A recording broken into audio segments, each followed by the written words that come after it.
Look, I know we've all said some wild and even hurtful things to ourselves, but if you've ever said anything like, I don't like myself, or maybe I don't feel connected to who I am, and this might burn a little because you probably don't hate yourself. You probably just don't know yourself, and you can't love a stranger. So tonight I'm going to show you why most people feel empty inside, and it's not because they are broken, although a lot of people want to sell you on being broken, but rather because they're never actually present with themselves long enough to bond. So let me ask you something honestly. If you live with yourself 24/7, why do you still feel like a stranger? And if you're always with you, how have you spent almost no time actually being with you? And if you can't sit alone for 10 quiet minutes, then what exactly are you calling self-love? And none of that is to judge. Rather, that is to signal. Because you can't bond with someone you keep avoiding. It's Black Book time. Here's Black Book 1, the attention allocation law.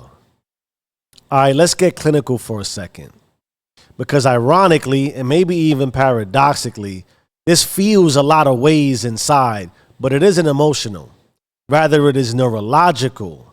And given that, here is the law. Your brain only builds identity around what you consistently pay attention to. And how consistently are you aware of what you consistently pay attention to? Because the attention is the glue of self. Where awareness goes, identity grows. Where awareness never goes, identity dissolves. And that is not philosophy. That is how consciousness works. So watch this. If you pay attention to your phone all day, you bond with the feed. If you pay attention to your job all day, you bond with productivity. If you pay attention to other people all day, you bond with their opinions.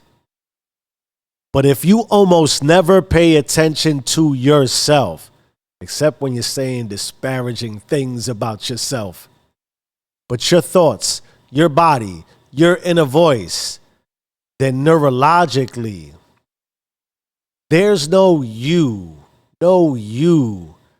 to bond with. No signal, no imprint, no familiarity. So when you say, I don't feel connected to myself, of course you don't. You've invested attention everywhere else. You've literally trained your brain to know everything except you. So this isn't self-hatred, it's attention misallocation. You didn't lose yourself, you just stopped looking at yourself. And what you don't look at, your brain doesn't register as mine. So no mind, no warmth. No warmth, no love. So let's call it what it is. You don't hate yourself. You just spend more time with your phone than you do your own mind. So of course your feed feels familiar and you don't. Here's Black Book 2, the signal versus noise law.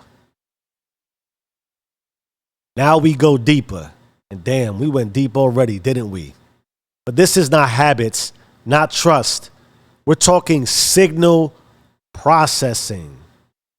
Here is the law. Constant stimulation drowns the signal of self. And oh my, are we stimulated. Now your inner voice is quiet, but your world is loud. So if you never reduce the noise, you literally cannot perceive yourself. It's like trying to hear a whisper at a concert. So modern life doesn't just distract you. It neurologically prevents self-recognition. So no recognition, no familiarity. No familiarity, no warmth. No warmth, no love. So this isn't emotional weakness. It is sensory overload. Yourself isn't gone. It's buried under noise. So if silence feels uncomfortable, that is not a personality trait. That's proof you've been absent from your own life. Heavy, I know. And at this point, you already know if this applies to you. Not intellectually, but in your body. So before we talk about what to do, let's talk about what this actually feels like when it's happening in real life, real world, real time, right now. Here we go. Let's make this simple. Self-love isn't confidence. Self-love isn't hype. Self-love isn't affirmations. It is relationship. And relationships require time. You don't decide to love someone. You spend time with them. And love shows up. Same with yourself. So self-love might be way less mystical than we thought. It might just be, how crazy is this to consider? Quiet time with your own consciousness. That is it. Some silence, some breathing, some thinking, some feeling. Getting familiar with your own inner voice. Because familiarity creates warmth. Warmth creates ownership. Ownership creates love. Now here's the part nobody says out loud. Distance doesn't stay neutral. What you never sit with, you slowly stop recognizing. What you stop recognizing, you stop protecting. And what you don't protect, ooh, you quietly abandon. So this isn't just feeling disconnected. This is erosion. Day by day, year by year, choice by choice. Until one day you look in the mirror and think, I don't even know who that is. Not because you are broken, but because you were never present long enough to bond with yourself. You see, absence has a cost, and the bill always comes due. So now let's slow this thing down to street level. Let's open up our deeper reflection window. And don't think about this. Just look at your actual behavior. Let me ask you.